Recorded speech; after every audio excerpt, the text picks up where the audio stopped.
ஓ, நீங்க படுத்துற நிமிஷம்னால தாங்க முடியலையே. தலை வலிக்குதுடா, தலை வலி.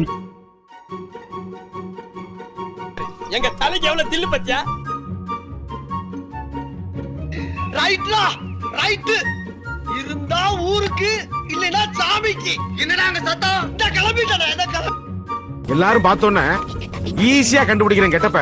தெரியாத மாதிரியே நீங்க ரெண்டு பேரும் நடிக்கிறீங்க பாருங்கடா. அதை தாண்டா என்னால தாங்கிக்கவே முடியல. அண்ணா நீங்களா? இந்த கேசரி பேண்ட்ல அப்படியே அமிதாப் பச்சன் மாதிரி இருக்கீங்க. தானே நம்பிட்டேன். வா.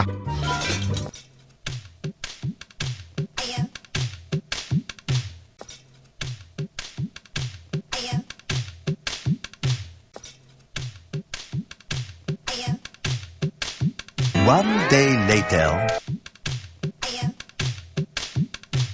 நான் சத்தியமா நான் வரமாட்டேன் சார், என்ன நம்புங்க சார்.